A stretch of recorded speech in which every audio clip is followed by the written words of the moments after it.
Ya Rabbi nagano jite nagano Ya Rabbi nagano jite nagano Amin ya nagano Arsi nagano Oromo nagano Ethiopia nagano Nagayan hora mula ufana kabaya Devani nagayata, Arabti nagayata, Arabti nagayata, Oromia nagayata, Oromo nagayata, Sikomando nagayata, Shanamando nagayata, Urbamando nagayata, Shanamsiko nagayata, Nagenya iti, Nagenya bale bati taiti, Nagenya bale robet taiti, Nagenya arsilita taiti, Nagenya arsiba taimat, Ummata sikomando wajdu uma maisini hadaga, Ummata sikomando wajdu uma maisini hadaga, Gana wajdu Oromo ajet, Gana wajdu Borana Barendu ajet, Naga.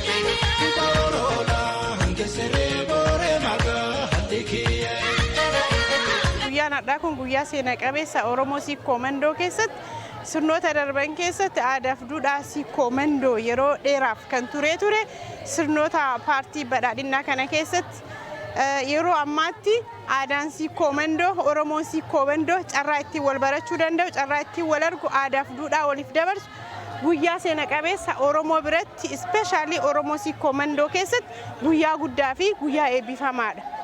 Kanaaf guyyaa kana ga'uu kootti hedduu gammadee jira. Murtii akka Oromoo Siikoomandootti darbe kana qabatamaan hawaasa bal'aa biraan geenye hojiitti kan hiiknu ta'a. Godina Baaleerraa dhufne magaalaa Roobee jechuudha. Kan dhufne Siikoomandoo jila qaba. Jila Siikoomandoo kana irratti hirmaachuudhaaf dhufne. Jilli Siikoomandoo murtiiwwan garaagaraa dabarsee jira. Murtiiwwan daban waan aadaa duudhaa safuu keenyarra kan maqan hedduutu jira jechuudha.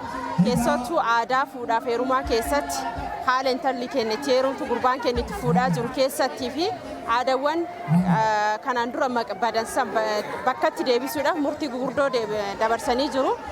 Nus dubartoonni qooda kana keessaa fudhannee murtiin kun hojiitti akka hiikamuu fi aadaa fi duudhaan keenya kan kaleessa bade sun bakkatti akka deebi'uuf ammumarraa kaanee kan hojjannuu fi murtichattis kan gammanne ta'uu isaa asumaan hin ibsadhaa jechuudha. Ulfaadhaa ani abbaa gadaa Siikoomandoo Aliyyi Muhammad Surur jedhama. Kaayoo yaa'ii kana Arsii Siikoomandoo gadaan eegaa jalaa ciibteen turte kanaaf jecha yaa'a har'a asitti godhannu kun yaa'a jalqabaa yaa'a seena qabeessa yaa'a Arsiini dhaddacha fi itti banattu. Dhaddoota eeganaa banachuudhaaf yaada qabdi. Dhaddacha 20 qabdi Arsii waan ta'eef dhaddoota banachuudhaaf. Fuuni keenya aadaa deemu Oromoon kaleessa jaalamtu har'a miinzee fuuti aadaa xiyyaanu miinzee hambisuu uffata kiraatiin fuudhaa jiru.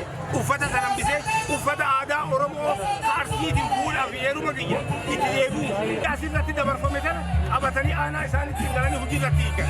Yoo hiikuu baatan ammoo abbootii gadaatiin hordofnee qa'ee sirna kana fudhatiin inna deebinee tarkaanfii barbaachisaa ta'e aadaan nama gaafatu, sagadaan gaafatu gaafachuu barbaada.